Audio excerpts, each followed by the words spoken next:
Welcome to Telugu one news. నేను మహాలక్ష్మి. మనతో పాటు నిర్మాత నట్టి కుమార్ గారు ఉన్నారు. వారితో నేటి రాజకీయ పరిస్థితులు అలాగే నేటి సినిమాల గురించి మాట్లాడదాం. నమస్తే సార్. నమస్తే.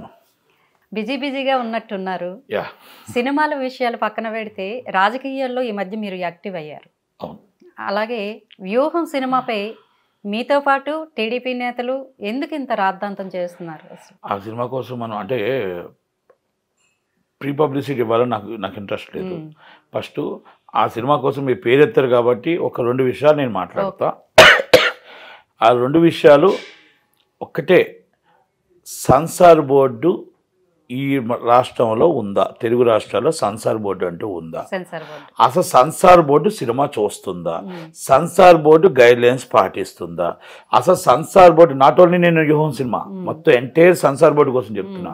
ఎందుకంటే సెన్సార్ బోర్డులో దానికంటే ఒక గైడ్ లైన్స్ ఉన్నాయి. యూ అన్నది, యూఏ అనేది, ఏ సర్టిఫికేట్ అనేది, మొత్తం టోటల్గా హడల్ అనేది, లాండ్ ఆర్డర్. రేపు ఉదయం ఈ సినిమా బయటకు వచ్చి లాండ్ ఆర్డర్ ప్రాబ్లం ఈ నాట్ ఓన్లీ ఈ మూవీ, ఎనీ మూవీ, ఇలా మొత్తం సెన్సార్ చూసి సినిమాలు బయటికి వీళ్ళు ఏమిస్తున్నారు అంటే ప్రజలకు సమాజంలో ఏం మనం చెప్పదలుచుకున్నాం. నేను సినిమాలు అన్నీ చెప్తున్నాను. ఇప్పుడు వచ్చే సినిమాల్లో మీరు మొత్తం టోటల్గా హడల్స్ అలాగే ఉంటున్నాయి, మొత్తం టోటల్గా ఎక్స్పోజింగ్స్ అలాగే ఉంటున్నాయి.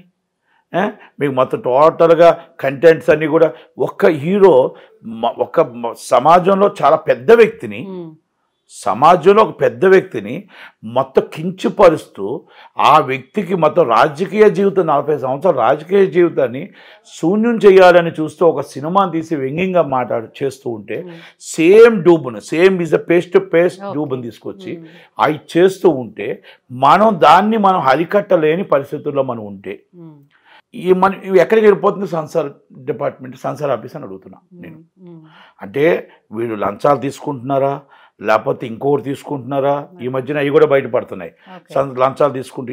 అంటే సెన్సార్ ఆఫీసులో ప్రక్షాళన జరగాలి, బోర్డు మెంబర్స్ ప్రక్షాళన జరగాలి, ఈ మెంబర్స్ అందరికీ ట్రైనింగ్ ఇవ్వాలి, ఈ ట్రైనింగ్లో ఇప్పుడున్న వచ్చిన మెంబర్లందరికీ గైడ్ లైన్స్ ఇవ్వాలి. ఈ ఆఫీసర్స్కి ఎక్కడెక్కడి నుంచి వచ్చిన ఆఫీసర్లకి ఓన్లీ మేము సినిమా చూసామా సర్టిఫికేట్ ఇచ్చామా అనుకుంటున్నారు తప్ప, బుక్ తీసామా బుక్లో ఏ సర్టిఫికేట్ ఇవ్వాలని ఆలోచించుకుంటున్నారు తప్ప ఎలా కట్ చేయాలో ఎక్కడ కట్ చేయాలో అనుకోవట్లేదు అనేది మాత్రం మనకు అర్థమవుతుంది. ఎందుకంటే చంద్రబాబు నాయుడు గారి 40 సంవత్సరాల చరిత్ర, పవన్ కళ్యాణ్ గారు స్టార్, సూపర్ స్టార్. ఒకవేళ రేపు కానీ బయటకు వచ్చే ఒకవేళ కానీ వ్యంగ్యంగా ఉంటే ఎంత పెద్ద ప్రాబ్లం అవుద్దో, లాండ్ ఆర్డర్ ప్రాబ్లం అదుపు తప్పుతుందో తెలీదా? లోకేష్ గారు, చంద్రబాబు నాయుడు గారు అబ్బాయి, ఇలా ఇంత వ్యంగ్యంగా తీస్తున్నారు. మనం సోషల్ మీడియాలో ఒక్క మాట అంటే వైసీపీ వాళ్ళు మొత్తం వచ్చే డిఫర్మేషన్ కేసు, సిఐడి కేసు, ఇంకొకటి మమ్మల్ని కించపరిచినట్టు మాట్లాడారని చెప్పేసి కేసులు పెడుతున్నారు. మరి ఈ సినిమా తీసిన వాళ్ళ మీద కేసులు ఎందుకు పెట్టరు? నేనైనా సరే ఇంకొకరైనా సరే, అది రామ్ గోపాల్ వర్మ అయినా సరే, నట్టి కుమార్ ఎవరైనా అవ్వచ్చు, మరి సినిమా ప్రభావం చూపించదా? సోషల్ మీడియా ప్రభావం చూపిస్తుందని సోషల్ మీడియా మీద కేసు వేస్తున్నారు, డిఫర్మేషన్ వేస్తున్నారు, నా మనోభావాలు దెబ్బతిన్నాయని వేస్తున్నారు. ఇన్ని వేస్తున్న వాళ్ళు మరి కోర్టులు కూడా మొట్టికాయలు వేస్తున్నాయి. అలాంటిది మరి ఈ సెన్సార్ ఆఫీసు నిద్రపోతుందా, పడుకొని చూస్తుందా, మరి లేకపోతే ఏమైనా తీసుకొని చేస్తుందా, లేకపోతే ఏమి చూడకుండా చేస్తుందా అనేది చెప్పాల్సిన బాధ్యత ఈ చైర్మన్ అండ్ ప్రశాంత్ జోషి గారు చెప్పాల్సిన బాధ్యత ఉంది. సెన్సార్ని, సినిమాని, మనం ఈ cinema not only one movie, ప్రతి మూవీ కూడా చూడాలి. ప్రతి మూవీలో కూడా మన అడల్ట్స్ కంటెంట్లు కానీ చాలా ఎక్కువగా ఉంటున్నాయి. కంటెంట్ అనేది మానిటరింగ్ లేదు కనుక సెన్సార్లో ట్రైనింగ్ లేదు. ఒకప్పుడు సెన్సార్ అంటే కైలాస్ ప్రసాద్ గారు, ఒక రత్నప్రభ గారు చరిత్రలు ఉన్నాయి. అలాగా రత్నప్రభ గారు, ఒక కైలాస్ ప్రసాద్ గారు, ఎంతోమంది ఒక చరిత్రలు ఉన్నాయి. అలాంటి చరిత్రలు ఈరోజు ఎవరెవరో వచ్చారు. దానికి ఆ సెన్సార్ అంటే ఒక నామమాత్రం సెన్సార్ చేస్తున్నారు, ఇచ్చేస్తున్నారు. రేపు పండగ సినిమాలు ఉన్నాయంటే చిన్న సినిమాని నాశనం చేసి ఆ సినిమాలకు సెన్సార్లు ఇస్తున్నారు. మీరు ఏమీ తీసుకోకుండా, ఏమీ ఆశించకుండానే సెన్సార్లు ఇస్తున్నారా? ఏం ఆశించకుండా ఇస్తున్నారు సెన్సార్లు? సెన్సార్ ఆఫీసు ప్రక్షాళన జరగాలి. సెన్సార్ ఆఫీస్ మీద మొత్తం మెంబర్ల మీద అందరి మీద మానిటరింగ్ జరగాలి. సినిమాని మొత్తం టోటల్గా ఎలా జరుగుతుంది ఏంటి, రామ్ గోపాల్ వర్మ సినిమా అవ్వచ్చు, నటి కుమార్ సినిమా అవ్వచ్చు, మేబీ ఎనీ మూవీ అవ్వచ్చు. అసలు రామ్ గోపాల్ వర్మ గారికి మీకు ఏంటి సార్? మాకేం లేదమ్మా, మాకేం గొడవ లేదు. ఇస్ మంచి బెస్ట్ ఫ్రెండ్స్ మేమిద్దరం, మంచి ఫ్రెండ్స్. అలాగే ఇప్పుడు మీరు అన్నట్టు ఇష్యూస్ బేస్డ్ నేను మాట్లాడుతున్నాను, నేను మంచి ఫ్రెండ్స్ మేము. ఇష్యూస్ బేస్డ్ పొలిటికల్ ఆయన వైసీపీ సపోర్ట్ చేయొచ్చు, నేను టీడీపీకి సపోర్ట్ చేయొచ్చు, మేబీ ఏది ఏమైనా ఉండొచ్చు. ఇష్యూస్ బేస్డ్ కానీ మామూలుగా అయితే ఇద్దరం మంచి ఫ్రెండ్స్, మాకే ఇబ్బంది గొడవ లేదు. అలాగే మీరు అన్నట్టు ఇప్పుడు చంద్రబాబు గారిపై ఇంకా ఫైనాన్షియల్ అంటారా, అది మా పర్సనల్ విషయాలు, ఎవరు బయట సంబంధం లేని విషయాలు. ఓకే, ఆ విషయం పక్కన పెడదాం సార్. అయితే ఇప్పుడు సినిమా తీయడం అనేది కొత్త ఏం కాదు రాజకీయ నాయకులపై. ఆ రోజున ఎన్టీఆర్ గారి మీద కూడా కృష్ణ గారి సినిమాలు తీసిన రోజులు ఉన్నాయి, దానికి ఏమంటారు మీరు? కాదు, సినిమాని తీసిన ఇష్యూస్ బేస్డే సినిమా తీశారు, బూతులు పురాణం తీయలేదు. ఓకే, రెండు విషయాలు ఇవ్వాలండి. ఆ రోజు వేరు, ఈ రోజు వేరు. ఆ రోజు వీడియో ఉంది, టీవీలు ఉన్నాయి, అన్నీ ఉన్నాయి. బూతులు పురాణం తిట్టలేదు. ఆ రోజు మంత్రులు ఉన్నారు, ఆ రోజు అసెంబ్లీలు ఉన్నాయి, వీళ్ళు వాళ్ళు తిట్టుకోలేదు. అక్కడ ఇష్యూస్ బేస్డ్ మాట్లాడుకుంటారు, అరుచుకుంటారు. అడ్వకేట్స్ ఎలాగో అపోజిషన్ అరుచుకుంటారు, బయటకు వచ్చి ఎలా ఫ్రెండ్స్గా ఉంటారు, అలాగే ఉండేవారు తప్ప ఎప్పుడు కూడా కక్ష సాధింపులు అనేది మనకు లేవు. ఉమ్మడి రాష్ట్రంకి లేవు, తమిళనాడులో ఉన్నాయి. తమిళనాడులో కరుడు కట్టిన వాళ్ళు ఒక పార్టీ ఉంటే ఆ పార్టీకే కరుడు కట్టిన ఉండిపోతారు వాళ్ళు. అది డిఎంకే అవ్వచ్చు, అన్నా డిఎంకే అవ్వచ్చు, ఏదైనా. ఆ పార్టీకి ఈ పార్టీకి వాళ్ళు చేర్చే వరకు నాకు తెలిసి అక్కడ లేరు, ఎక్కువగా లేరు. కానీ మనకి ఏంటంటే ఒక 5 సంవత్సరాలకు ఒక పండగ వస్తున్నప్పుడు ఈ పార్టీకి ఆ పార్టీకి ఈ పార్టీ జంపు చేయడానికి అవుతూనే ఉంటారు. ఈ పార్టీలో ఓడిపోతారు, ఆ పార్టీకి వెళ్ళిపోతారు, ఆ పార్టీకి ఓడిపోతారు. అధికార పార్టీకి వెళ్ళేటప్పుడు కొన్ని చెప్తారు, మాకు ఆ రాష్ట్ర అభివృద్ధి కోసం వస్తున్నాం, మా జిల్లా అభివృద్ధి కోసం. వాళ్ళ సొంత అభివృద్ధి కోసం వస్తారు తప్ప జిల్లా అభివృద్ధి కోసం రారు. అలాంటి వాళ్ళని మనం ఏమంటారంటే ఈ సంక్రాంతికి వస్తారు కదా, ఆ పేర్లు కూడా ఎత్తకూడదు, అంతకన్నా దారుణం వీళ్ళు. ఈ పార్టీలు మారే వాళ్ళని అది చెప్పాలి, అంతకన్నా దారుణమైన వాళ్ళు వాడొద్దు. ఈ మధ్యన ఇప్పుడు దక్షిణ నియోజకవర్గంలో ఒక వ్యక్తి ఉన్నాడు, గెలిచింది టీడీపీ, అభివృద్ధి కోసం అని మళ్ళీ వెళ్ళిపోయాడు వైసీపీకి, ఇప్పుడు మళ్ళీ టీడీపీ కోసం చూస్తున్నాడు. అలాంటి వాళ్ళు ఏమనాలి? చేర్చుకోవడం పార్టీలు తప్పు కదా. చేర్చుకోవడం పార్టీలు తప్పు అంటే పార్టీలకు అవసరం ఉంటుంది, అవసరం ఉన్నప్పుడు చేర్చుకుంటారు. వస్తామంటే ఎందుకంటారు, కాదంటారు. ఇప్పుడు వైసీపీ టికెట్ కాదంటే టీడీపీ కాదంటే జనసేన కాదంటే కాంగ్రెస్ కాదంటే సిపిఎం ఇలా పార్టీలు ఏవి లేవంటే ఇండిపెండెంట్ వేసి ఎంతో కొంత డబ్బులు పొందాలి. త్వరలో మీరు చంద్రబాబుని కలవబోతున్నారని ప్రత్యక్ష రాజకీయాలపై ప్రకటిస్తానన్నారు. 100% కలుస్తున్నాను. చంద్రబాబు నాయుడు గారి గురించి ఆయన బిజీ తగ్గిన తర్వాత కలిసి, అలాగే లోకేష్ గారితో మాట్లాడి నా నిర్ణయం, చంద్రబాబు నాయుడు గారితో మాట్లాడిన తర్వాత నిర్ణయం ప్రకటిస్తా. రెండోది, నాకు పార్టీ ఏది చెప్తే అది తూచా తప్పకుండా పాటిస్తా. అంటే మీరు రాజకీయాల వైపు వెళ్ళడానికి అసలు కారణం ఏంటి? రాజకీయాలు, నేను పుట్టుక నుంచే రాజకీయాలు ఉన్నాను. నా పుట్టికే రాజకీయం. నా 17వ సంవత్సరమే నేను రాధారంగ మిత్రమండలి సిటీ ప్రెసిడెంట్. మొత్తం టోటల్గా 18వ సంవత్సరంకి వచ్చేటప్పుడు సుధీర్ కుమార్ గారి టైంలో youth Congress state joint secretary, city secretary, అలాగే ఎన్నో పోస్టులు చేసుకుంటూ వచ్చాను. ఫ్యామిలీ బ్యాక్గ్రౌండ్, ఫ్యామిలీ మా ఫాదర్ కాపునాడు యూనియన్ ప్రెసిడెంట్గా ఉండేవాడు. తర్వాత మేము ఎవరం ఫ్యామిలీ బ్యాక్గ్రౌండ్, నాకే ఫ్యామిలీ బ్యాక్గ్రౌండ్. నేను మాత్రమే నాకు రాజకీయాల్లో కానీ సినిమా ఫీల్డ్లో కానీ అన్నీ వచ్చాం. ఒక ఎంప్లాయ్ కుటుంబమే మాది. అక్కడి నుంచి నాకు రాజకీయాల ఇంట్రెస్ట్ కూడా ఈటీవీ జగన్ గారు అవ్వచ్చు, దోనరాజు సత్యనారాయణ గారు అవ్వచ్చు, గుడివాడ గురునాథరావు గారు అవ్వచ్చు, వాళ్ళతో ఫాలోవర్స్గా నేను బాగా యాక్టివ్గా చేసేవాడిని. మీరు అన్నారు కాపుల్ని ఓట్లు ఇది ఎలక్షన్ కోసం వాడుకుంటున్నారని చెప్పేసి అన్నారు. అయితే ఆ కోణంలో చూస్తే పవన్ కళ్యాణ్ గారిని కూడా ఇప్పుడు ఎలక్షన్ కోసమే వాడుకుంటున్నారు అనుకోవచ్చా? ఎందుకు మా పవన్ కళ్యాణ్ గారు ఒక పార్టీ, రాజకీయ పార్టీ, ఆయన రాష్ట్ర అధ్యక్షుడు. మీరు ఆయన అన్న మాటలు మీరు ఎప్పుడైనా అబ్జర్వ్ చేశారో లేదో, నేను పెట్టిన పార్టీ నాకు ఒక్క అభిమానులు కాపుల్లోనే లేరు. కాపు, ఎస్సీ, ఎస్టీ, బీసీ, మైనార్టీ అందరూ, కమ్మ, కాపు, రెడ్డి అందరూ నా ఫ్యాన్స్ ఉన్నారు. అన్నిటికి సంబంధించే జనసేన పార్టీ, కానీ ఇది కాపుల పార్టీ కాదు అని చెప్పారు. అంటే నేను కాపోడిని అవ్వచ్చు, నన్ను ఓన్ చేసుకుంటారు నా మనసులో. ఇప్పుడు నా మనసు, ఇప్పుడు మా చుట్టం అన్నారు అనుకోండి అమ్మా, చుట్టం అంటే ఆయన పెద్ద ఆయన అయిపోయాడు అనుకోండి, ఆయన మా చుట్టం అంటారు. ఇప్పుడు నేను పలానా వాళ్ళు అంటారు, మాకు చుట్టం అవుతాడు నటుకుమార్ అంటారు, లేకపోతే ఇంకోటి అవుతుంది అంటారు, ఇంకోటి చుట్టం అంటారు. పెద్దవాళ్ళు అయినప్పుడు పలానా మా క్యాస్ట్, పలానా తప్పైందా దాంట్లో మేము ఓన్ చేసుకుంటాం పవన్ కళ్యాణ్ గారిని. పవన్ కళ్యాణ్ గారు అందరివాడు, కొందరివాడు కాదు. ఇది కాపు అనేది మేము అందరం కాపులకి బీసీలో చేరుస్తామని మమ్మల్ని మోసం చేసింది ముద్రగడ్డ పద్మనాభం గారు. కాపుల్ని బీసీలో చేర్చేదాకా పోరాడతారని చెప్పింది ముద్రగడ్డ పద్మనాభం గారు. 35 సంవత్సరాల గత చరిత్రలో రంగా గారు చనిపోయి 35 సంవత్సరాలు అయింది. ఆ 35 సంవత్సరాల్లో కాపు అంటే రంగా గారు కాపు. కాపు నాడు మీటింగ్ ఆ రోజు విజయవాడలో పెడితేనే కానీ ముద్రగడ్డ పద్మనాభం ఎవరో తెలియదు. ముద్రగడ్డ పద్మనాభంకి కాపు నాడుకి కాపు నేత అని పిలిపించుకునేది ఆ రోజు విజయవాడ మీటింగే వంగవీటి మోహన రంగా గారే పెట్టారు. మరి ఈ 35 సంవత్సరాల్లో ఆయన రంగా గారు ఎవరు చంపారు, ఎవరు చంపారు, ఎప్పుడు చంపారు, ఎందుకు బయట పెట్టలేకపోయారు, ఎందుకు ఎంక్వైరీ చేయించలేకపోయారు? అన్ని పార్టీలు అంతా తిరుగుతూ ఇప్పుడు వైసీపీతో ఉన్నాడు ఆయన. కాపుల్ని వాడుకోవడమే తప్ప రంగా గారి కోసం ఎందుకు ఎంక్వైరీ చేయించలేదు?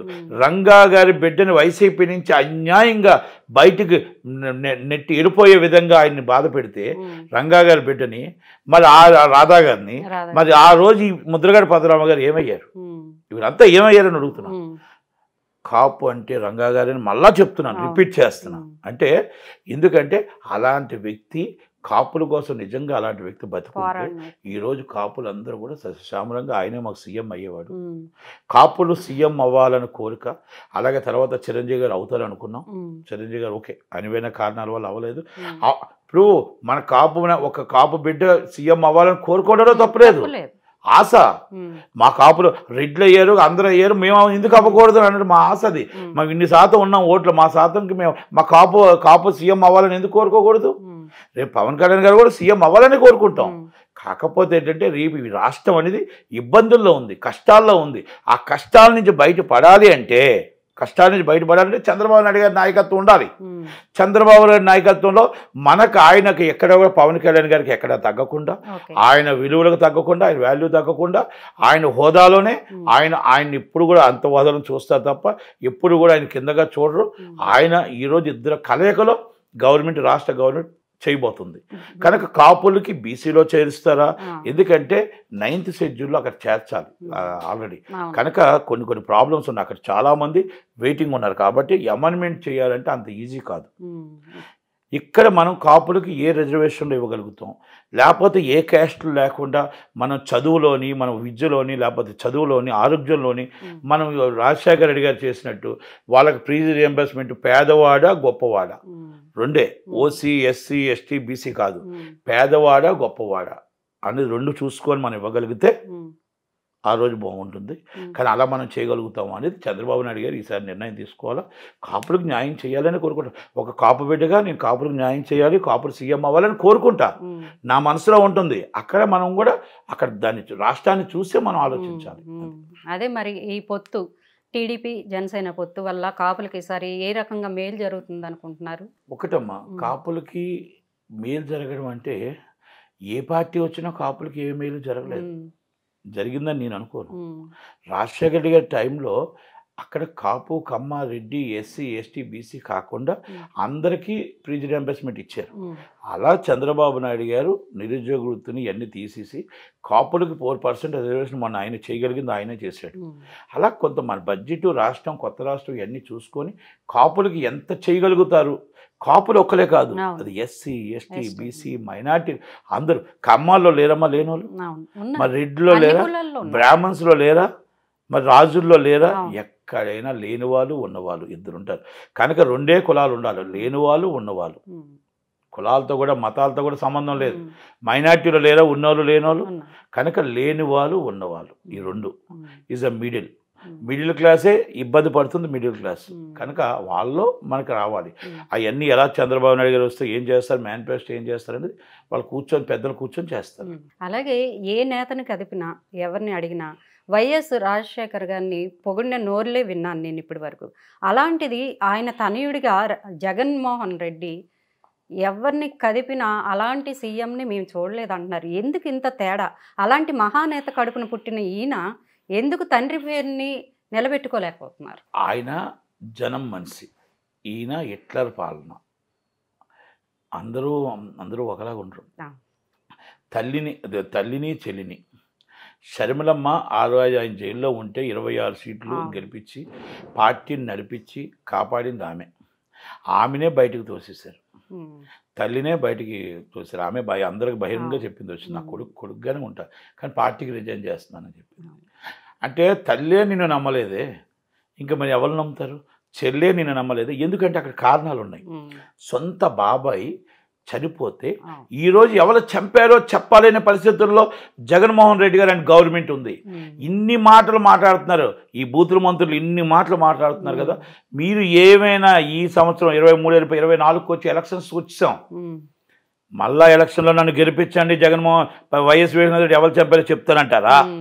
లేకపోతే ఈలోగా ఏమైనా సరే మా బాబాయిని చంపిన వాళ్ళు అరెస్ట్ చేస్తామని పట్టుకుంటారా?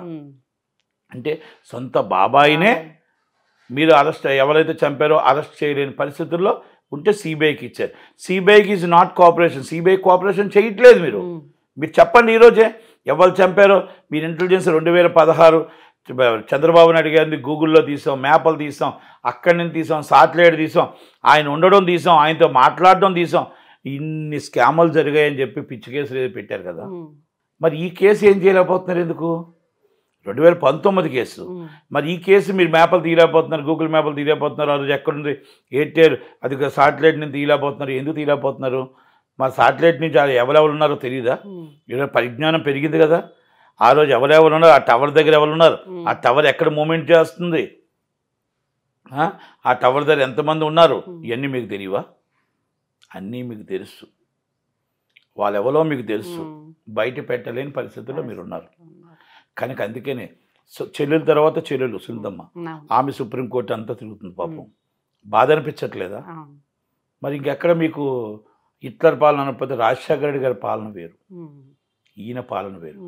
అది ఎందుకంటే రాజశేఖర రెడ్డి గారి పాలన ఒక యుగం. ఆయన పాలనలో ఆయన చనిపోయిన తర్వాత చాలామంది ఇంక్లూడింగ్ రాజకీయాలు వద్దు అనుకున్నాం.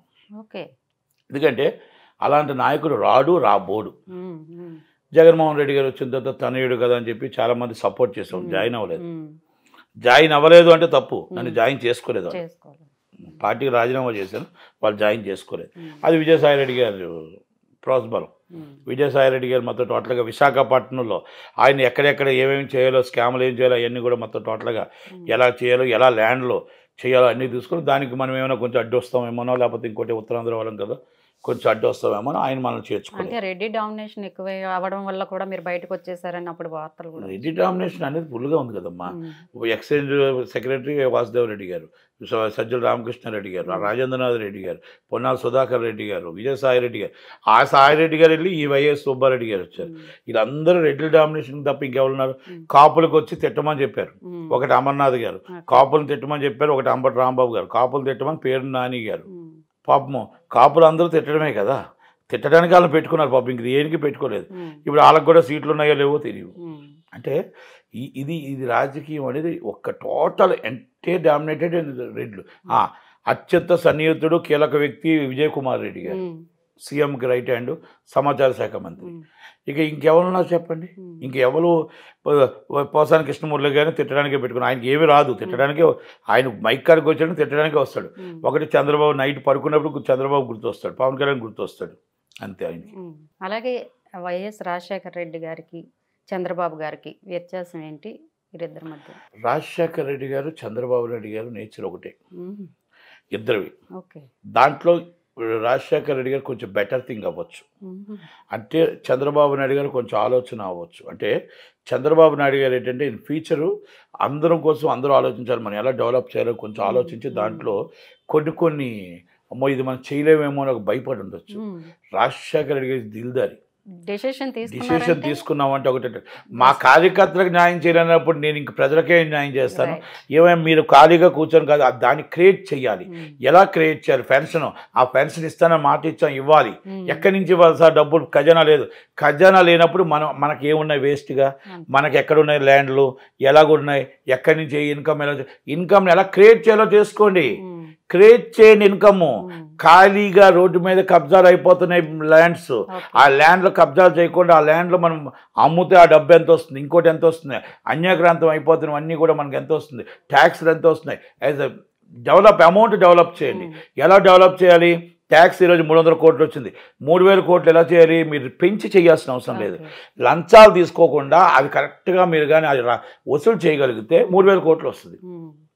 అలా ప్రతి దాంట్లో కూడా ఆ డబ్బుని అకౌంట్ని డెవలప్ చేసి ఆ డబ్బుని ఈ ఉచిత వాటి కింద ఇవ్వండి అని అలా ఆయన క్రియేట్ చేశాడు.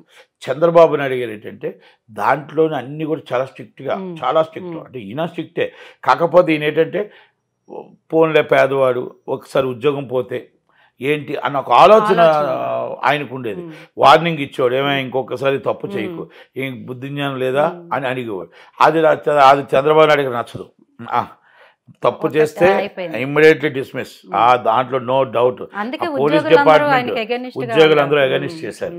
అలా చంద్రబాబు నాయుడు గారు ఏంటంటే నీతి నియమాలు, అలాగే రాజశేఖర రెడ్డి గారు ఇద్దరు బయట లోన అసెంబ్లీలో ఎన్ని అనుకున్నా మళ్ళీ ఇద్దరు కలయిక బయటకు వచ్చి అందరూ కూడా వాళ్ళు అందరూ కలిపే కూర్చొని టిఫిన్ చేయడం, భోజనం చేయడం, మాట్లాడుకోవడం, ఆయన ఛాంబర్కి వీళ్ళ ఛాంబర్, ఇదంతా ఒక మంచి వాతావరణం నడిచేది. ఎందుకంటే ఉమ్మడి రాష్ట్రంలో మేము రాజశేఖర రెడ్డి గారి టైంలో 5 సంవత్సరాలు అసెంబ్లీకి వెళ్ళేవాళ్ళం కదా, చాలా హ్యాపీగా ఉండేది. ఆ హ్యాపీనెస్ ఇప్పుడు లేదు. జనారెడ్డి గారు హోమ్ మినిస్టర్గా ఉన్నప్పుడు, నోముల నర్సరీ గారు ప్రతిపక్ష నేతగా ఆయన సిపిఎం ఉన్నప్పుడు, ఇవన్నీ సిపిఐ అందరూ కూడా ఏ పని కావాలి అన్న, ఇగో ఈ పని కావాలి, ఇగో ఈ పని చేయి, హెల్ప్ చేయి, ఇగో కొంచెం కష్టాలు ఉన్నారు, బాధలో ప్రతి ఒక్కరు.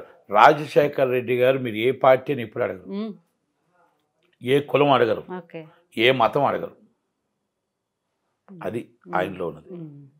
అలాగే చంద్రబాబు నాయుడు గారి దాంట్లో ఆయన ఏంటంటే అడ్మినిస్ట్రేటివ్ అని స్ట్రిక్ట్. ఆ అడ్మినిస్ట్రేట్లోనే ఆ ఎంప్లాయీస్ అంతా దూరం అయ్యారు కొంచెం. కనుక ఈయన దాంట్లో ఏంటంటే ఆయనది ఈయనది దగ్గర పోలికలు ఏంటంటే ఈరోజు మీరు సైబర్ సిటీ అవ్వచ్చు, రింగ్ రోడ్ అవ్వచ్చు, లేకపోతే మీకు శంషాబాద్ విమానాశ్రయం అవ్వచ్చు, ఈరోజు మరి ఫ్లైఓవర్స్ అవ్వచ్చు, ఇవన్నీ తీసుకొచ్చింది చంద్రబాబు నాయుడు గారు. రాజశేఖర రెడ్డి గారి టైంలో అవన్నీ ఓపెనింగ్లు చేశారు. మీరు అబ్జర్వ్ చేసుకోండి, చాలామంది చంద్రబాబు నాయుడు గారి చరిత్ర ఉంది, ఒక చరిత్ర తిరగరాయడం, ఆ చరిత్ర నెంబర్ 1 చరిత్ర అయింది. అందుకనేసేనే చంద్రబాబు నాయుడు గారు ఒక సైబర్ సిటీ, ఒక రింగ్ రోడ్, అలాంటివన్నీ కూడా అమరావతిలో కడదామని అంతమందిని బతిమలాడి 35,000 ఎకరాలు తీసుకొని ఆ 35 ఎకరాల్లో మనం అంత రాజధాని, అద్భుతమైన రాజధాని కడదాం, ఆర్థిక క్యాపిటల్ విశాఖపట్నం పెడదాం, సినీ హబ్గా పెడదాం. దాంట్లో కొంతమంది మా సినిమా వాళ్ళందరూ కూడా ఈ స్వార్థపరులందరూ కూడా చంద్రబాబు నాయుడు గారు దాంట్లో చెవులో జోరేగలో చూసి మేము ఇక్కడ ఆస్తులు కొన్నాం, మేము చాలా ఉండిపోయి మాకు మీరు సడన్గా అనౌన్స్ చేస్తే మా బతుకు అయిపోద్ది, ఇక్కడ మా కేసీఆర్ గారి జీవితంలో, మా జీవితంలో అన్ని కేసీఆర్ గారి చేతిలో ఉన్నాయి, కనుక దయచేసి మీరు అందాక మమ్మల్ని ఇబ్బంది పెట్టొద్దంటే ఆయన సానుభూతి పడడమే తప్పు చేశాడు. ఆ రోజు అక్కడ సినిమా అబ్బుగా కానీ ఈరోజు స్టూడియో కట్టి ఈరోజు అన్నీ చేస్తుంటే ఒరిస్సా, బెంగాల్, జార్ఖండ్, ఛత్తీస్గఢ్ అన్ని మనం అంతా కూడా బ్రహ్మాండంగా ఉండే డెవలప్మెంట్ ఉండే. ఆ డెవలప్మెంట్ అనేది కొంచెం ఆయన చేయడానికి ఉదు తుఫాన్లో కూడా బాగా చేశాడు. కానీ 5 సంవత్సరాల్లో ఎవరు చేయలేరు. ఆయన 10 సంవత్సరాలు ఇక్కడ ఇస్తే ఆ రోజు సైబర్ సిటీ కట్టగలిగాడు. 10 సంవత్సరాలు ఇక్కడ ఇస్తే ఈరోజు రింగ్ రోడ్లకు కానీ, ఈరోజు మా శంషాబాద్ విమానాశ్రయం కానీ దారి చూపించగలిగాడు. కనుక అక్కడ 10 సంవత్సరాలు ఇచ్చి ఉంటే కనుక ఈసారి గవర్నమెంట్ చంద్రబాబు నాయుడు గారు, పవన్ కళ్యాణ్ గారికి ఇస్తే అమరావతి రాజధానిగా, విశాఖపట్నం ఆర్థిక హబ్బుగా, మొత్తం సినిమా హబ్బుగా, సినిమా స్టూడియోస్ అన్నీ కట్టి, ఇన్ఫ్రాస్ట్రక్చర్ కట్టి అక్కడంతా మొత్తం టోటల్గా ఉత్తరాంధ్రకి ఎంప్లాయ్మెంట్ చేసి వెన్నుముకగా తయారవుతుంది. సాఫ్ట్వేర్ కంపెనీలు కానీ అన్నీ కూడా A to Z, సముద్రం తీరాన్ని అన్నీ కూడా మనకు అంగుల ఆర్భాటాలతో విశాఖపట్నం డెవలప్ అవుతుంది. విశాఖపట్నం రాజధాని చేయాల్సిన అవసరం లే. ఆర్థిక అప్పు ఇది రాజధాని కాకముందే రాజధాని విశాఖపట్నం. రాజధాని కాకుండా బొంబాయి తర్వాత అంత బొంబాయి అన్ని వనరులు ఉన్నాయి. 30 కిలోమీటర్ల కారిడార్ ఉంది. 30 కిలోమీటర్లు మొత్తం టోటల్ అప్ టు భీముల దాకా బీచ్ రోడ్ కారిడార్ ఉంది, ఎక్కడా లేదు. కనుక అలాగా మనం ఎక్కడ చూసుకున్నాగా విశాఖపట్నంకి అన్ని అంగులు ఉన్నాయి. ఒక స్టీల్ ప్లాంట్ ఉంది, ఒక పోర్ట్ ఉంది, ఒక సముద్రం ఉంది, ఒక హార్బర్ ఉంది, అన్ని అంగులు ఉన్నాయి. ఒక అరసిబల్లి సూనాన్ దేవుడు ఉన్నారు, శ్రీకుర్మ దేవుడు ఉన్నారు, మనకు ఆల్రెడీ పాడేరు మొత్తం సీలేరు, మొత్తం టోటల్గా అరకు అన్నీ కూడా అద్భుతమైన స్థలాలు ఉన్నాయి. అద్భుతమైన మొత్తం టోటల్గా ఉన్నాయి. కైలాసగిరి అంటే మనం ఏది చూసుకున్నా ఒక అద్భుతమైన ఉన్నాయి. ఈరోజు ఆ టూరిజం హబ్, అక్కడ టూరిజంలోని గెస్ట్ హౌస్లు ఉంటే ఆ గెస్ట్ హౌస్లు అన్నీ తీసి ఆయన ఇల్లు కట్టుకున్నాడు 500 కోట్లు. రోడ్లు చూస్తే రోడ్లు లేవు, కొండలే లేవు, రోడ్లు లేవు. రోడ్లు మొత్తం టోటల్గా నేను శ్రీకాకుళం, విజయనగరం వెళ్ళి వస్తే హైవే చేసింది వీడు కాదు, హైవే చేసింది సెంట్రల్ గవర్నమెంట్. స్టేట్ గవర్నమెంట్ సందుల్లో వేయాలి. సందుల్లో ఆర్ఎంబి అసలు ఎక్కడ కనపడట్లేదు. పంచాయతీలో బిల్లులు లేవు, పంచాయతీలో రోడ్లు డబ్బులు లేవు, మున్సిపాలిటీలో డబ్బులు లేవు. ఏమంటే అన్ని ఓడీలు వాడేశారు, జీతాలు ఇవ్వడానికి డబ్బులు లేవు. కానీ వీళ్ళు సొంతానికి చార్టెడ్ ఫ్లైట్లకి, వీళ్ళు సొంతానికి మొత్తం ఓన్గా కట్టుకోవడానికి వాటికి డబ్బులు ఉన్నాయి. ఇది ఎక్కడ న్యాయం అండి చెప్పండి? కష్టపడేవాడికి ఒకరి దగ్గర జీతం రావట్లేదు. కష్టపడి అంగన్వాడీని రోడ్డు మీద కూర్చోబెట్టారు. నా అక్క చెల్లెళ్ళు అన్నారు, ఈరోజు రోడ్డు మీద కూర్చోబెట్టారు. ఈరోజు మున్సిపాలిటీ ఉదయం లెగిస్తే మనం తినేది చేసేది మనం అన్నీ కూడా పాపం ఎత్తేది ఉదయం లెగిస్తే వాళ్ళ కాలుకు దండం పెట్టారు. అలాంటి వాళ్ళని ఈరోజు రోడ్డు మీద తీసుకొచ్చి ధర్నా పెట్టారు. అంటే ఇవన్నీ కూడా జగన్మోహన్ రెడ్డి గారి వైఫల్యం, ఆయన వైఫల్యం. దాన్ని మనం ఒప్పుకోక తప్పదు.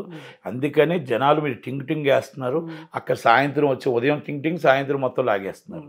కనుక మీది మీరు వేసింది కాదు, మీ డబ్బు గవర్నమెంట్ సొమ్ము వేస్తున్నారు, మా సొమ్ము ప్రజల సొమ్ము వేస్తున్నారు. మీరు వచ్చినా వేస్తారు, చంద్రబాబు నాయుడు గారు వచ్చినా వేస్తారు. ఇంకా పెంచి వేయొచ్చు, తగ్గించి వేయొచ్చు, ఏమేసినా అది చంద్రబాబు నాయుడు ప్రజల సొమ్ము. అది కనుక మీ సొమ్ము అని మీరు అనుకోకండి. మీరు వైసీపీ నుంచి చేయట్లేదు, జగన్మోహన్ రెడ్డి ఇంట్లో నుంచి చేయట్లేదు డబ్బులు. కనుక వాలంటీర్స్ తీసుకొచ్చి ఇచ్చినది మన సొమ్ము, మన ప్రజల సొమ్ము అనేది ప్రజలు గుర్తించాలి. గవర్నమెంట్ ఏది వచ్చినా ఆ డబ్బు మన ఇంటికి వస్తుందని మాత్రం గుర్తుపెట్టుకోవాలి. వీళ్ళు చాలామంది బెదిరిస్తున్నారు వాలంటీర్స్. ఏమనంటే మీకు రేపు కానీ జగన్మోహన్ రెడ్డి గారు కోటేయకపోతే ఈ డబ్బు రాదు, ఇవి ఆగిపోతాయి. ఏమీ ఆగు, అపోహపడొద్దండి, అపోహపడొద్దు. ఇది గవర్నమెంట్ సొమ్ము. ఇప్పుడు రేవంత్ రెడ్డి గారు వచ్చారు, ఏమైనా ఆగాయా?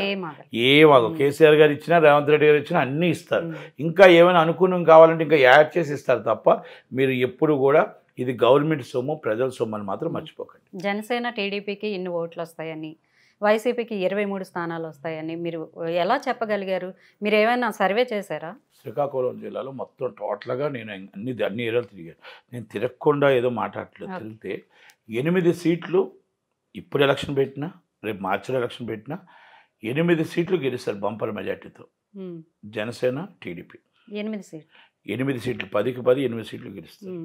2 సీట్లు మాత్రమే బటాబటీ మెజార్టీతో ఉన్నాయి. అది కూడా స్వీప్ చేయొచ్చు టీడీపీ.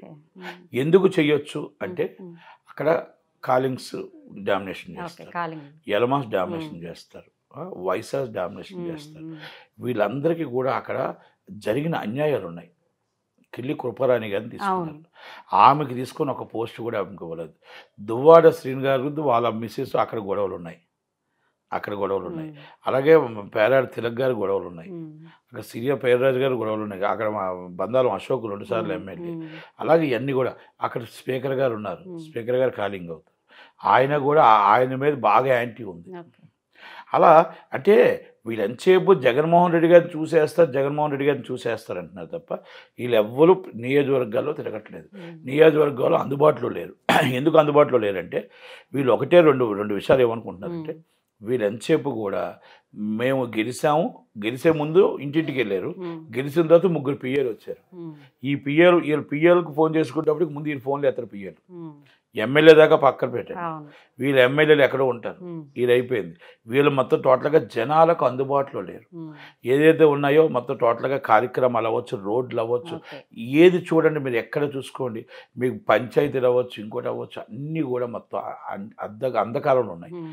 మెయిన్ థింగ్ కరెంటు రోజుకి 5 గంటలు ఉంటే గొప్ప, చాలా చాలా దారుణం. కరెంటు బిల్లులు అంటారా, మన ఆస్తులు అమ్ముకోవాలి. వీళ్ళు ఇచ్చేది 3000 పెన్షన్ అయితే కరెంటు బిల్లు చిన్న సామాన్యుడు ఒక బెడ్రూమ్ ఉన్న ఇంటికి 4000 వస్తుంది కరెంటు బిల్లు. అంత దారుణమైన కరెంటు బిల్లు వస్తున్నాయి. కనుక అక్కడ ఎవరు బతుకుతారు, ఎవరు ఉంటారు? మీరు ఇచ్చే పెన్షన్ ఎంత, ఆ కరెంటు బిల్లు ఎక్కడ కడతాం? ఇవన్నీ కూడా కరెంటు ఉంది, కరెంటు బిల్లులు ఉన్నాయి. ఇంకోటి గ్యాస్ సిలిండర్ మీకు వచ్చి 500 రూపాయలకి ఇక్కడ గ్యాస్ సిలిండర్ ఇస్తారు. మీరెందుకు 500 రూపాయలు చేయలేకపోతున్నారు? మీకు వచ్చిన రాబడి ఉంది కదా, డీజిల్, పెట్రోల్. మీకు ఆల్రెడీ వచ్చిన ఆంధ్రప్రదేశ్లో రాబడులు మీరు కొంతైనా తగ్గించుకొని మాకు ప్రజలకు ఇవ్వాలి కదా. అలాగే ఇవన్నీ మొత్తం బియ్యం అవ్వచ్చు, కందిపప్పు అవ్వచ్చు. కందిపప్పు బియ్యం రైతులకు వెళ్ళట్లేదు డబ్బు, రైతులకి శూన్యం. మధ్యన దళాలు తినేస్తున్నాడు డబ్బు అంతా. 63 రూపాయలు ఈరోజు కిలో బియ్యం. 250 రూపాయలు ఈరోజు మొత్తం టోటల్ కందిపప్పు. అంటే అంత రేంజ్కి వెళ్ళిపోయి, అబ్నార్మల్గా వెళ్ళిపోయి. ఈరోజు పాలు ప్యాకెట్ ఎంత, రైతుకి ఎంత వెళ్తుంది, పాలు ప్యాకెట్ ఎంత అమ్ముతున్నారు బయట, మధ్యన దళార్కి ఎంత వెళ్తుంది. మీరు దళారు లేకుండా డైరెక్ట్గా మీరు ఫేస్ టు ఫేస్ మనిషికి ఎందుకు మీరు సప్లై చేయలేకపోతున్నారు?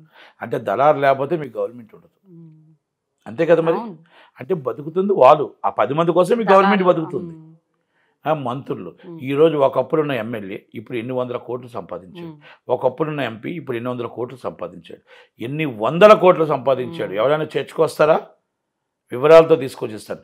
ఎంవివి సత్యనారాయణ విశాఖపట్నంలో స్థలం దొరికితే కబ్జా చేసుకుని వచ్చాడు. ఈరోజు మనుషులు దొరికితే మనుషులు రౌడీజం చేసి చంపించడానికి కూడా వెనకాడిన పరిస్థితులు ఉన్నాడు. వాళ్ళ ఇంటికి కిడ్నాప్ అనే డ్రామా ఆడి వాళ్ళని పట్టించి డ్రామా ప్లే చేశాడు. ఈరోజు అన్యాక్రాంత దేవుడి మాన్యం ల్యాండ్లు కాజేశాడు, ఒక్కబోర్డు ల్యాండ్లు కాజేశాడు, ఈరోజు మిషనరీ క్రిస్టియన్ ల్యాండ్లు కాజేశాడు, సిరిపురం ల్యాండ్ కాజేశాడు. దాని అంతటికీ ఆయనకి ఇంకా ప్రమోషన్ ఇచ్చారు. ఎమ్మెల్యే టికెట్ అంటే ఎంపీ పోయి ఎమ్మెల్యే టికెట్ అంటే ఆయన వచ్చి ఎవరైనా 1/2 కేజీ స్వీట్ బాక్స్ నియోజకవర్గం మొత్తానికి ప్రతి ఇంటికి ఇచ్చాడు. ఇవ్వగలుగుతారా? ఒక ఎమ్మెల్యేగా నించుంటే నీకు ఎంత రాబడి ఉంటే నువ్వు ఒక నియోజకవర్గంకి 1/2 కేజీ స్వీట్ బాక్స్ నువ్వు ఇచ్చావు అంటే ఎంత రాబడి ఉంటే నువ్వు ఇవ్వగలిగావు. అంటే నువ్వు ఎంత సంపాదిస్తున్నావు, ఎంత కొల్లగొడుతున్నావు, నీ ఆస్తులేంటి, నువ్వు విశాఖపట్నం వచ్చినప్పుడు నీ ఆస్తులేంటి, నీ డెవలపింగ్ ఏంటి, అసలు నువ్వు ఇంతకుముందు సంపాదించింది ఎంత, ఇప్పుడు సంపాదించింది ఎంత. అంటే ఈరోజు నువ్వు అక్కడ గవర్నమెంట్కి ఎంత ఇస్తున్నావు. విజయసాయి రెడ్డి నీ వెనకాతలు ఉన్నాడు, జీవి నీ ముందు ఉన్నాడు, జగన్మోహన్ రెడ్డి నీ వెనకాల ఉన్నాడు. మొత్తం టోటల్గా ఏది ఉంటే నాకు జగన్మోహన్ రెడ్డి గారు నా వెనకాల, ఏది చేసినా నడుస్తుంది, రవిడీజం చేసి నడుస్తుంది, చంపినా నడుస్తుంది అన్న రేంజ్లో మీరు ఉన్నారు. మన పవన్ కళ్యాణ్ గారిని ఇష్టం వచ్చినట్టు తిరుగుతావు. ఆయన కాలు గోటుకాడికి పనికొస్తావా నువ్వు? ఆయన కాలు గోటుకాడికి పనికొస్తావా అని అడుగుతున్నా. కాదు కదా. నువ్వు ఈరోజు నీ మీద ఎంక్వైరీ చేయాలి. 100% చంద్రబాబు నాయుడు గారు గవర్నమెంట్, పవన్ కళ్యాణ్ గవర్నమెంట్ వచ్చిన వెంటనే ఇవన్నీ వెనక్కి తీసుకుంటాం. ఈ బ్యాంక్ స్కాములు ఉన్నాయి, ఈ బ్యాంక్ మేనేజర్లు తీసుకెళ్ళి వీళ్ళు సెంట్రల్ 3R జైల్లో తోసేయాలి. ఎందుకంటే ఇలాంటి మొత్తం టోటల్గా దొంగ డాక్యుమెంట్లు పెట్టి ఈ కోట్లు ఇలాంటి వాళ్ళందరికీ డబ్బులు ఇచ్చిన ఈ బ్యాంకర్స్ని తీసుకెళ్ళి లోన్ పెట్టి 3R జైల్లో తోసేయాలి. ప్రజల సొమ్మును తీసుకొచ్చి ఈ పెద్ద వాళ్ళకి ఇస్తున్నారు. నిజమైన రైతు 1000 రూపాయలు లోన్ అడిగితే, నిజమైన పేదవాడు లోన్ అడిగితే 100 రోజులు తిరగాలి. అదే ఆడికానికి నువ్వు వెళ్ళిపోయి ఆడికి 100 కోట్లు ఇస్తావు, లక్షల కోట్ల రూపాయలు మాఫీ చేస్తారు. ఇదా మీరు చేస్తున్న పని? ఈరోజు ఎంవివి సత్యనారాయణకి ఈ బ్యాంకర్స్ సపోర్ట్ చేస్తున్నాయి. ఈ బ్యాంకర్స్ రేపు చేతులు ఎత్తితే ప్రజా సొమ్ము కదా పోయేది. ప్రతి కోర్టులో పడితే కోర్టులో ఉన్న ప్రాపర్టీకి 2000 కోట్లకి మీరు బ్యాంకర్స్ ఎలాగిచ్చారు? ఎక్కడి నుంచి క్లియరెన్స్ వచ్చాయి? మీరు మున్సిపల్ మంత్రిగా ఉండేటప్పుడు పర్మిషన్లు ఇచ్చారు. ఏ విధంగా ఇచ్చారు? ఇప్పుడు జిల్లా కలెక్టర్ సుజనా గారు ఉన్నారు, పర్మిషన్లు ఇచ్చారు. ఇచ్చింది 1+3 పర్మిషన్లు ఇచ్చి దాన్ని మొత్తం టోటల్గా ఈరోజు 26 ఫ్లోర్లు ఎలాగిచ్చారు పర్మిషన్లు? ఎక్కడి నుంచి ఇచ్చారు? ఇవన్నీ కూడా సుప్రీంకోర్టులో పెండింగ్ ఉంది, కింద కోర్టులో పెండింగ్ ఉంది, హైకోర్టులో పెండింగ్ ఉన్నాయి. సరే దానికి ఆ డాక్యుమెంట్స్ 4 రిజిస్ట్రేషన్ అయింది. 4 పేరు మీద రిజిస్ట్రేషన్ అయిన document CBNC is a members వాళ్ళు రిజిస్ట్రేషన్ అయితే 1949లో కెనడా నుంచి వాళ్ళు వెళ్ళిపోతూ కెనడా తెలవాలు అది ఒక బోర్డుని పెట్టి ఆ సొసైటీలో ఎట్టి పరిస్థితుల్లో ఇది అమ్మటానికి లేదు, చర్చలు డెవలపింగ్ మాత్రమే ఉందని చెప్పి ఒక కమిటీ ఫామ్ చేసి వెళ్ళారు. ఆ కమిటీ వచ్చిన వాళ్ళందరూ ఎవరికి పడితే వాళ్ళకి రిజిస్ట్రేషన్ చేసి అమ్మేశారు. 1974 డాక్యుమెంట్ క్లియర్గా చెప్పింది మద్రాస్ జడ్జిమెంట్ ఏం చెప్పిందంటే అమ్మే హక్కు లేదు అని చెప్పి 1997లో documents and cancelled, all registered documents and cancelled Visakhapatnam sub register office. మళ్ళీ 2006లో మళ్ళీ డబ్బులు కట్టి జిల్లా కలెక్టర్ గారి డబ్బులు కట్టి అది గవర్నమెంట్ ల్యాండ్ కింద హ్యాండ్ ఓవర్ చేసుకున్నారు. ఇవన్నీ చాలా ఉన్నాయి, చరిత్ర ఉంది. జిల్లా కలెక్టర్ ఆధీనంలో ఉండాల్సిన ల్యాండ్ ఒక ప్రైవేట్ వ్యక్తుల్లోకి ఎలాగొచ్చింది? సుప్రీంకోర్టు చాలా క్లియర్గా చెప్పింది. ఆల్ కేసెస్ అన్ని పెండింగ్ అయిపోయిన దాకా ఆటోమేటిక్గా స్టేటస్ కో మెయింటైన్ చేయాలి అని సుప్రీంకోర్టు జడ్జిమెంట్ ఇచ్చింది. కేసులన్నీ పెండింగ్ ఉన్నాయి, స్టేటస్ కో ఏమీ లేదు. సుప్రీంకోర్టు అత్యున్నత న్యాయస్థానం సుప్రీంకోర్టునే బేఖాతా చేశారు. ఎవరు వెళ్తే వాళ్ళు తీసుకెళ్ళి లోన్ వేసేస్తున్నారు, ఎవరు వెళ్తే వాళ్ళని కొట్టేస్తున్నారు. ఇక ఎవరు మాట్లాడగలుగుతారు? ఇప్పుడు నేను ఇన్ని మాట్లాడితే రేపు నా మీద 2 కేసులు పెడతాను. అంటే ఇవన్నీ చెప్తున్నా. ఇలాంటి అరాచక పాలన జగన్మోహన్ రెడ్డి గారు నిద్రపోతున్నారా? ఆయనకి సంబంధం లేకుండా ఆయన కనుసన్నల్లో నడకుండా నడుస్తుందా? కనుక దాంట్లో ఆయనకి కూడా భాగం ఉంది. విజయసాయి రెడ్డి గారు మూల కారణం, వైవి సుబ్బారెడ్డి గారు రెండో కారణం, సజ్జల రామకృష్ణారెడ్డి గారు మూడో కారణం. అంతేగా మరి. అంతే. అలాగే ఇంకా శ్రీకాకుళం జిల్లా వాసిగా మీరు ఎర్రంనాయుడు గారు మరణానంతరం టీడీపీ పార్టీకి తగ్గిందంటారా? కొంచెం ఆ క్రేజ్ అన్నది ఆయన ఉన్నప్పుడు చాలా వైభవంగా ఉండేది. అసలు ఉత్తరాంధ్రకి విజయనగరం, శ్రీకాకుళం పట్టుకొమ్మలని చెప్తా ఉంటారు. మరి ఇప్పుడు ఈ నెక్స్ట్ ఎలక్షన్లో ఆ పూర్వ వైభవాన్ని తెచ్చుకోగలరు అనుకుంటున్నారు? మీరు చెప్పిన దాంట్లో వాస్తవం ఉంది. ఎందుకంటే ఎర్రంనాయుడు గారు అందరినీ ఒక తాటి మీద తీసుకొచ్చారు. అప్పుడు కళా వెంకట్రావు గారు అవ్వచ్చు, ఇక అచ్చెన్నాయుడు గారు అవ్వచ్చు, గౌస్ శివాజీ గారు అవ్వచ్చు, గౌస్ శిరీష గారు అవ్వచ్చు. అప్పుడు గౌస్ శిరీష గారు అప్పుడు లేరు, గౌస్ శివాజీ గారు అవ్వచ్చు, సోమని తమ్మినేని సీతారాం గారు అప్పుడు టీడీపీ. అలా అందరినీ ఒక తాటి మీదకి తీసుకొచ్చి ఒక తాటి మీద నడిపిన కనుక ఆయనకుంది. తర్వాత ఆయన చనిపోయిన తర్వాత అచ్చెన్నాయుడు గారు వచ్చిన తర్వాత అచ్చెన్నాయుడు గారికి గౌస్ శివాజీ గారికి పడదు, అలాగే అచ్చెన్నాయుడు గారికి కళా వెంకట్రావు గారికి పడదు, అలాగే మునాలి గారికి వెంకట్రావు గారికి పడదు. ఇలా హెచ్ఆర్లో మళ్ళీ అందరికీ ఒక డిఫరెంట్ వేవ్లో అందరూ ఉన్నారు. అయితే దాన్ని రామ్మోహన్ నాయుడు గారు అంత అంటే కుర్రోడు, మంచి చాలా మంచి వ్యక్తి. కాకపోతే ఏంటంటే ఇప్పుడు మాత్రం అందరూ తెలుసుకున్నారు. మనం అందరూ కలకపోవడం వల్ల ఎదుటి పార్టీకి ఏమి ఇచ్చాం, మన నాయకుడి దగ్గర మాట కాయాల్సి వచ్చింది. మన నాయకుడికి మనం ఎప్పుడైతే ఒక 10 సీట్లు మనం గిఫ్ట్గా ఇద్దాం అనేది అందరూ కలిసికట్టుగా పనిచేస్తున్నారు. ఆ కలిసికట్టుగా పనిచేసే పనే ఇప్పుడు రేపు 24 ఎలక్షన్లో రావడానికి అవకాశం ఉంటుంది. అది 100% మీరు చెప్పిన దాంట్లో ఆ తేడా మన లాస్ట్ ఎలక్షన్లో కనబడింది. చీకటి రోజులు అంటే చంద్రబాబు గారు జైలుకి వెళ్ళిన రోజులే అయినా సరే, తండ్రి జైల్లో ఉన్నా సరే నారా లోకేష్ ఎంతో హుందాగా వ్యవహరించి పాదయాత్రని కొనసాగించారు. దానిపై మీ అభిప్రాయం ఏంటి? ఒక్క చంద్రబాబు నాయుడు గారిని అరెస్ట్ చేస్తే కార్యకర్తలు, నాయకులు భయపడిపోతారు. అందరినీ మొత్తం టోటల్గా అందరూ బయట అవుట్ అవుతారు. మనకి ఎలక్షన్స్లో తిరుగులేదు అని ఒక ఆలోచనతో అంత పెద్ద ఎవరు అరెస్ట్ చేయలేరు. కానీ ఒక పిచ్చి కేసు పెట్టి అరెస్ట్ చేశారు. అరెస్ట్ చేసిన తర్వాత రివర్స్ అయిపోయింది. లోకేష్ గారిని అరెస్ట్ చేద్దామని చూశారు, అందరిని అరెస్ట్ చేద్దామని చూశారు. అయితే అక్కడ జనాలు రివర్స్ అయిపోయారు. కోర్టులో న్యాయం గెలిచింది, అన్యాయం ఓడింది. ఇక్కడ టోటల్గా అక్కడ కూడా మనం చూడొచ్చు, అక్కడ కూడా రెడ్డే. అక్కడ వేణు శ్రీరామ్ గారు ఉన్నారు, అడ్వకేట్ జనరల్. ఆయన పక్కన పెట్టేసి ఆయన అసిస్టెంట్ జనరల్ నుంచే సపోర్ట్ చేసి తీసుకొచ్చారు. ఎందుకంటే ఆయన చేయడు ఇలాంటివి. కొంతమంది నియమావళి ఉంటాయి, ఆ నియమావళిలో చేయరు. అది ఎవరు చేయాలో వాళ్ళే చేస్తారు. కాబట్టి ఆయన అక్కడికి వచ్చాడు, ఏదో చేశారు, అయిపోయింది. మన కోర్టు ఇచ్చినది ఏదైతే న్యాయస్థానం తీర్పు ఇచ్చిందో దాని శిలాదాయం, దానికి మనం వ్యతిరేకంగా మాట్లాడడానికి రైట్ లేదు. కనుక కోర్టు అందుకే న్యాయం గెలుస్తుందని చెప్పి మనకి ఎప్పుడైతే బెయిల్స్ వచ్చాయో ఆయనకి హెల్త్ బాగాలేదో అలా చాలామందిని మొత్తం టోటల్గా కట్టడి చేద్దామని చూశారు. కానీ ఉప్పునిలా పొంగింది. అది మొత్తం టోటల్గా జనాలు అరెస్ట్ చేస్తే ఎంతమంది వస్తే అంతమంది నువ్వు స్టేడియంలో కూడా మూసేస్తారు, స్టేడియంలో కూడా నిండిపోతాయి టీడీపీ కార్యకర్తలు, జనసేన కార్యకర్తలు అనేది మొత్తం టోటల్గా జనాలు చూపించారు. కనుక చాలా పెద్ద మైనస్ అయింది ఆయనకి. అలాగే పవన్ కళ్యాణ్ గారిని తిట్టడం మైనస్ అయింది, వాళ్ళ ఫ్యామిలీ మీదకి వెళ్ళడం మైనస్ అయింది. చంద్రబాబు నాయుడు గారిని లోకేష్ గారి మీదకి వెళ్ళడం మైనస్ అయింది. లోకేష్ గారు ఒక శాఖచ్యంగా యాజ్ పర్ లా ఒక కన్న తండ్రిని కాపాడుకోవడానికి కానీ, పార్టీ కార్యకర్తలు కాపాడుకోవడానికి కానీ, ప్రతి ఒక్కటి కూడా ఒక ఆలోచనతోనే ఆయన ఆలోచనతోనే పార్టీని నడిపాడు. అంటే ఏమంటారంటే ఒక మనిషి స్ట్రెంత్ అంటే ఎదుటి వాళ్ళది ఛాలెంజ్ వస్తాడో తెలుస్తుంది. ఆ ఛాలెంజ్ లేనప్పుడు ఏమీ తెలియదు. ఆ ఛాలెంజ్ జగన్మోహన్ రెడ్డి గారు ఇచ్చారు. ఆ జగన్మోహన్ రెడ్డి గారు ఛాలెంజ్ చూపించాడు. ఎస్, ఇది నాది, ఇది నేను నడపగలను అని చూపించాడు. చాలామంది లోకేష్ గారు నడపలేరు అని చెప్పారు. ఆ 55 రోజులు పార్టీని నడిపాడు. తల్లిని చూసుకున్నాడు, భార్యను చూసుకున్నాడు, పిల్లలను చూసుకున్నాడు, లా మొత్తం టోటల్ ఢిల్లీలో లా చూసుకున్నాడు, తండ్రిని ఎలా కాపాడుకోవాలో చూసుకున్నాడు, లీగల్గా చూసుకున్నాడు, కార్యకర్తలను చూసుకున్నాడు, అందరినీ చూసుకొని పార్టీని నిలబెట్టిన వ్యక్తి ఎవరు అంటే లోకేష్ గారు. అందుకనే లోకేష్ గారికి ఈరోజు ఎంత పేరు వచ్చింది. దానికి జగన్మోహన్ రెడ్డి గారికి థ్యాంక్స్ చెప్పాలి. ఎందుకంటే ఆయనకి స్టామినా ఉంది, ఆయన నిరూపించింది ఆయన. ఎందుకంటే ఒక టార్చ్ చేస్తేనే కానీ చెప్పాలి. ఇప్పుడు మీరు ఒక ప్రశ్న వేశారు, ఆ ప్రశ్నకి నేను సమాధానం చెప్పగలనా లేదా అనేది నాకు తెలుసు, నా స్ట్రెంత్ బట్టి ఉంటుంది. కనుక ఆయనకి ఆ ప్రశ్నకు వేసిన తర్వాత అది నిరూపించుకున్నాడు ఆయన. కనుక ఈరోజు ఒక యువగలం పాదయాత్రలు అవ్వచ్చు, ఇంకొకటి అవ్వచ్చు. మెచ్యూరిటీ లేదు. ఇప్పుడు రాహుల్ గాంధీ గారు భారత జోడో యాత్రలోనే తెలిసింది ఆయన ఏంటో. చాలామంది ఆయన చాలా అన్నారు, భారత జోడో యాత్రలో ఏంటో చూపించాడు.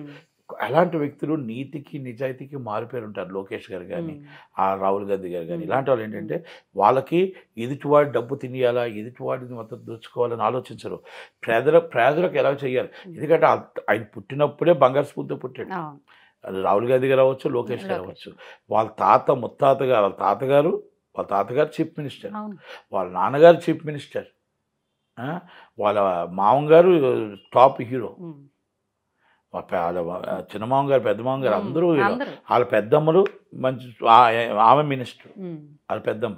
అంటే ఆయనేమి మామూలుగా ఏం లేక మామూలు రాలే, అన్నింటితో వచ్చాడు. కనుక ఆయనకి డబ్బు ఇంకోటో కావాల్సిన అవసరం లేదు.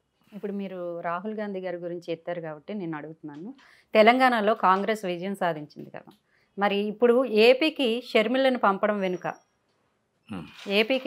పంపడం వెనుక ఆంతర్యం ఏంటి? అసలు కాంగ్రెస్ పీసీసీ పదవి కూడా ఇస్తారని అంటున్నారు ఏపీలో షర్మిలకి, కాంగ్రెస్ తరఫున. ఆవిడ ఏ మేరకు విజయం సాధిస్తారు అనుకుంటున్నారు? అసలు ఏపీలో కాంగ్రెస్ ఉందంటారు?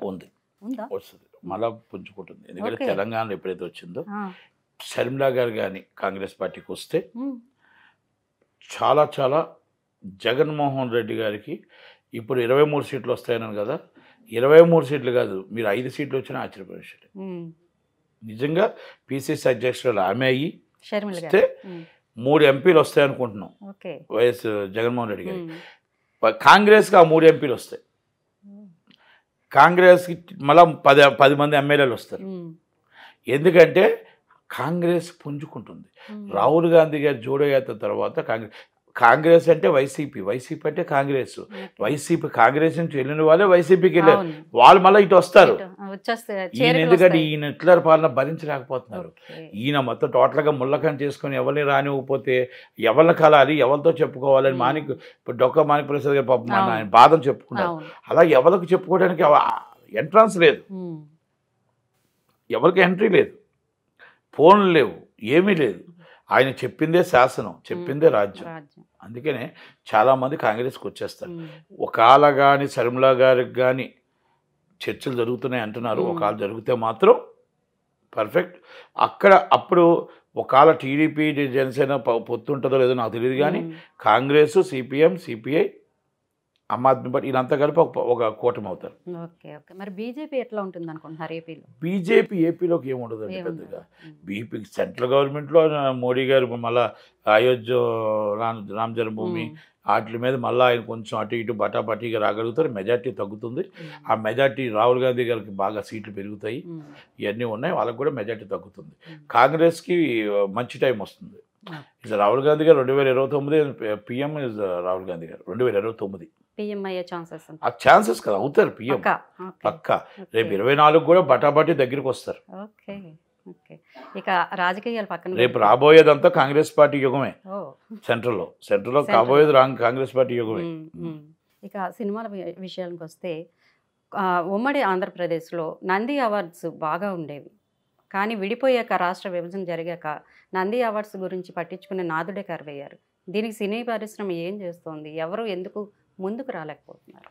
అంటే వాళ్ళు మీకు తెలుసో లేదో, పోసాని కృష్ణమూర్తి గారు నంది అవార్డ్స్ సినిమా ఫీల్డ్కి మానేశారు.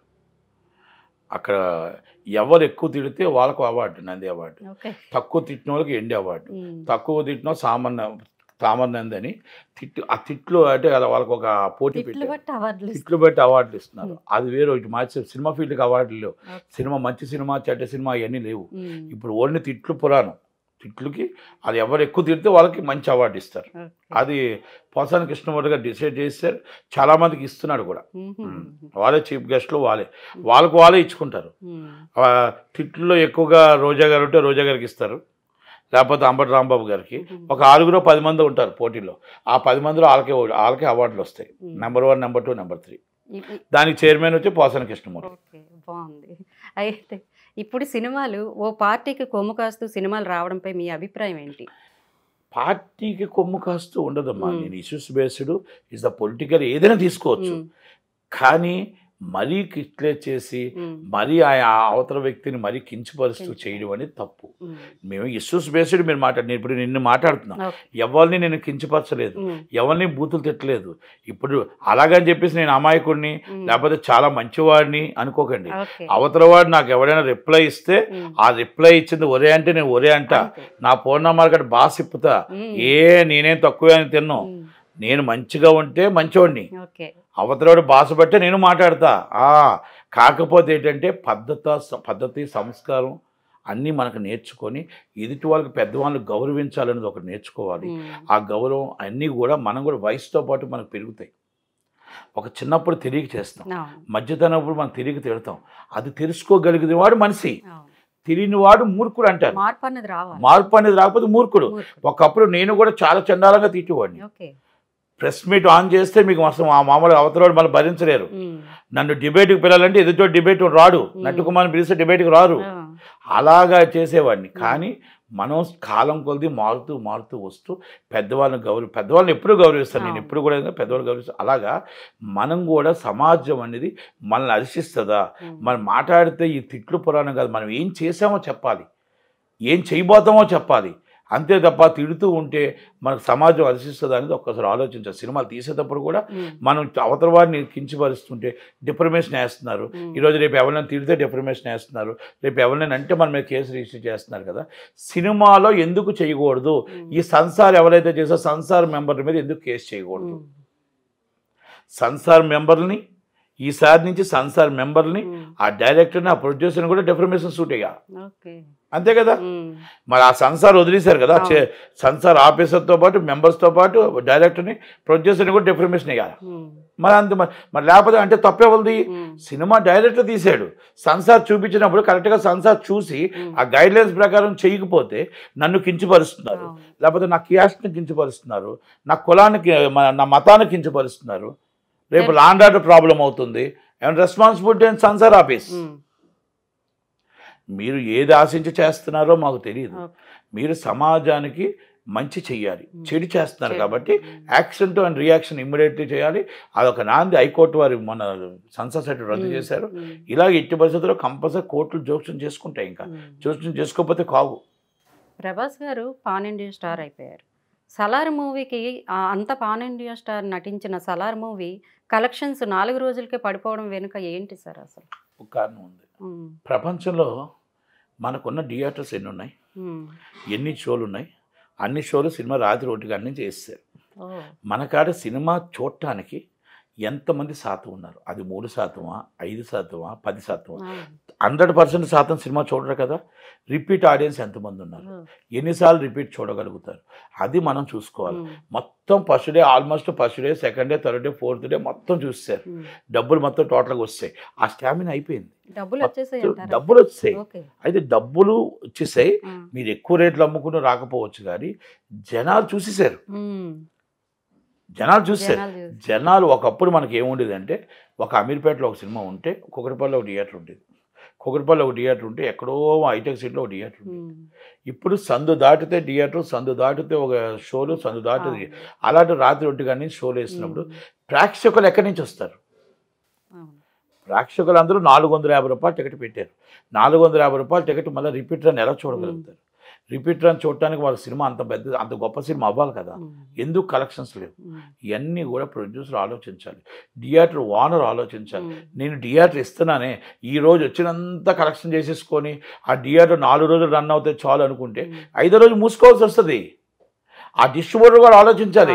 అసలు మనం ఇన్ని థియేటర్లు వేసే బదులు ఒక థియేటర్ వేసి షోలు వేసి నిదానంగా మనం కలెక్ట్ చేసుకుంటే వస్తుంది కదా అని ఆలోచించి ప్రొడ్యూసర్ ఆలోచించాలి. ప్రొడ్యూసర్ ఏం ఆలోచిస్తున్నాడు? ఇవాళ నేను కలెక్షన్ చేయకపోతే పైరసీ సీడీ వచ్చేస్తుంది, పైరసీ వచ్చేస్తే నాకు జనాలు తగ్గిపోతారు, ఈ పైరసీలో మా సినిమా చూసేస్తారు, 2 వారాల్లో నేను అమెజాన్కి ఇవ్వాలి, 2 వారాల్లో నా నెట్ఫ్లిక్స్కి ఇవ్వాలి, నేను వారంలో డబ్బులు సంపాదించుకుంటున్నాను.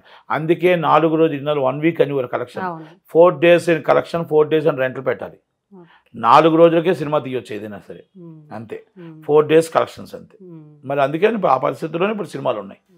మీరు ప్రభాస్ పాన్ ఇండియా స్టార్ ఏమి ఆయన ఏమి చిన్న సినిమా కాదు, ఆయన తీసుకున్న రేంజ్కి అంతకాలం 100 కోట్లు కలెక్షన్ వచ్చిందంటే అన్ని థియేటర్లు అన్ని స్క్రీన్లు వేసాం. బాహుబలి అవ్వచ్చు, ఇంకోటి రిపీట్ ఆడియన్స్ 450 రూపాయలు ఇప్పుడు మళ్ళీ చూడాలి. అది దానివల్ల ప్రాబ్లం. ఇప్పుడున్న పరిస్థితుల్లో ఓటీటీలపై మీ అభిప్రాయం ఏంటి సార్? ఓటీటీ మీద నేను అభిప్రాయం లేదమ్మా. వస్తున్న సోషల్ మీడియాలో వస్తున్న అన్నింటికి కూడా ఫీచర్ రోజుకి అన్నీ మారుతున్నాయి. సాటిలైట్ వచ్చింది, డివిడి వచ్చింది, డివిడి నుంచి డిజిటల్ వచ్చింది, డిజిటల్ నుంచి ఓటీటీ వచ్చింది, ఓటీటీ నుంచి డిఫరెంట్ వస్తున్నాయి. ఇప్పుడు నెట్స్ వస్తున్నాయి, ఆన్లైన్ వస్తున్నాయి, అన్నీ వస్తున్నాయి. అలాగే మారుతూ ఉంటాయి. ఓటీటీ మనం ఇప్పుడు ఏం చేయలేం. కాకపోతే సార్ ఓటీటీలో ఉన్న కంటెంట్ కి బూత్ కంటెంట్ ఎక్కువ అయిపోతుంది. ఉదాహరణ పెట్టాలి, సెన్సార్ లేకపోవడం కంటెంట్ అదే చెప్తున్నాను కదా. ఓటీటీలో పెట్టిన దానికి బూతులైనా సెక్స్ అయినా వాళ్ళు ఇష్టం వచ్చినట్టు వాళ్ళు ఏం చేసినా పిల్లలు పాడైపోయినా అవి పర్లేదు.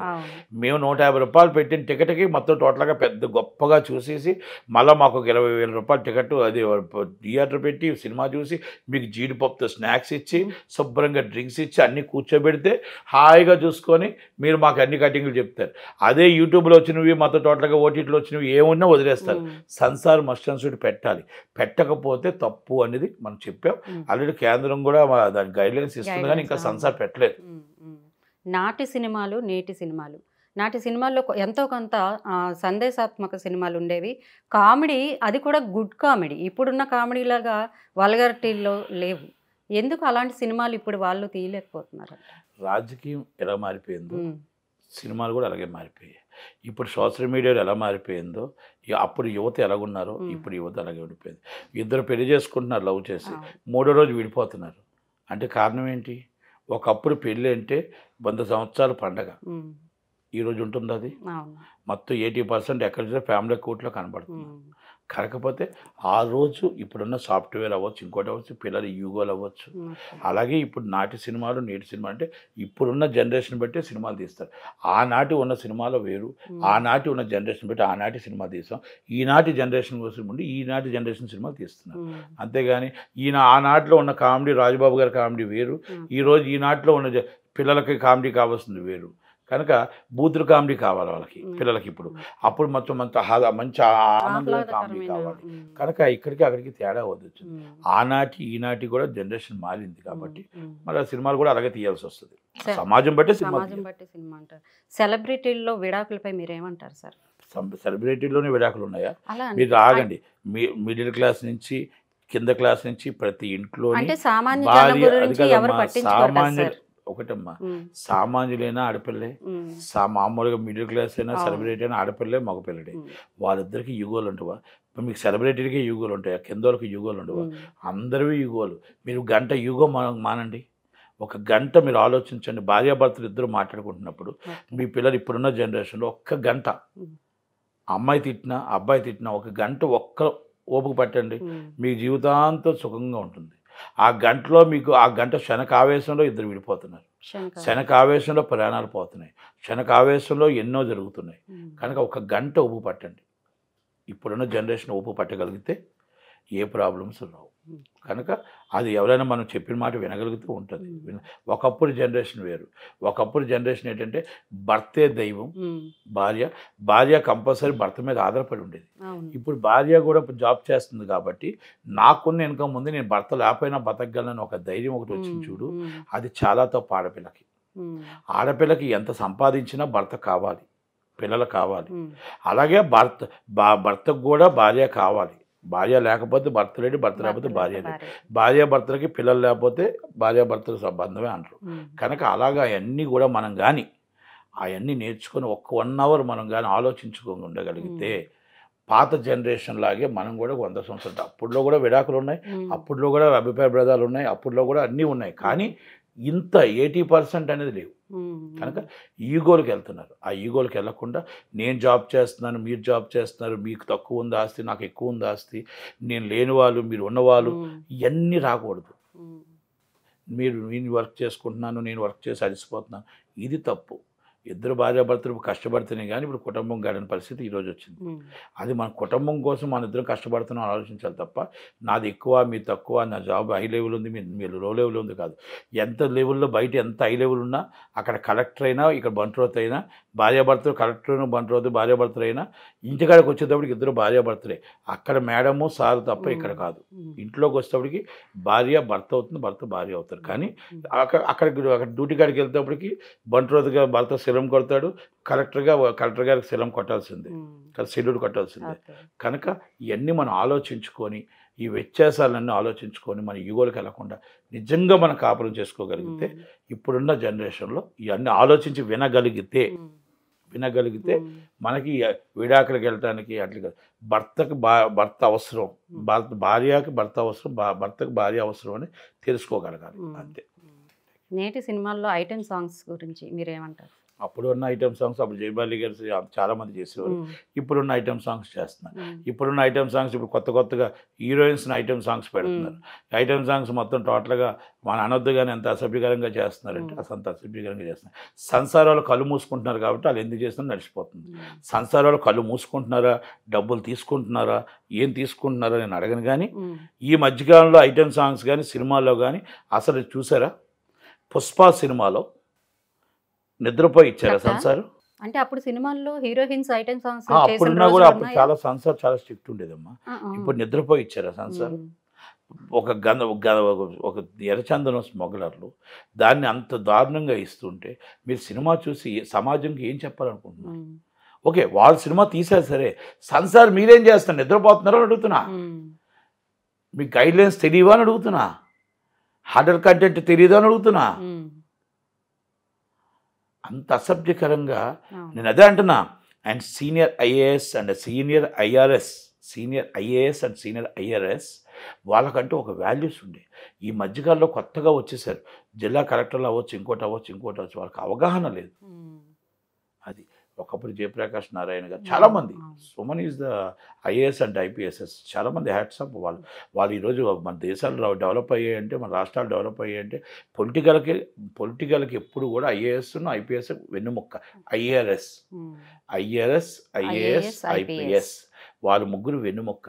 దేశానికి ఆర్మీ, నేవీ, ఎయిర్ ఫోర్స్ ఎలాగో మనకి మన దేశానికి ఆర్థిక బాటలో ఉండాలంటే, మన దేశం నడాలి అంటే వీళ్ళు ముగ్గురు కంపల్సరీ ఉండాలి. వాళ్ళు ఉంటేనే పొలిటికల్ లీడర్స్కి ఏం రాదు. పొలిటికల్ లీడర్స్ మనం మెచ్యూర్ చేయగలుగుతాం తప్ప రేపు ఏదైనా లెక్కలు చేసి రేపు మొత్తం టోటల్గా ఎలా రావాలి, మనకి ఇన్కమ్ ఎంత, నెలకు జీతాలు ఎంత ఉన్నదని చెప్పగలిగింది వాళ్ళు. కనుక వాళ్ళనే దేశం నడిపిస్తుంది. ఈరోజు ఆ దేశం నడిపించలేకపోతుంది అంటే అదే చెప్తున్నాను కదా, దానివల్లే సంసార ప్రాబ్లం వస్తుంది. చాలా మంచి విషయాలు చెప్పారు sir. Thank you very much.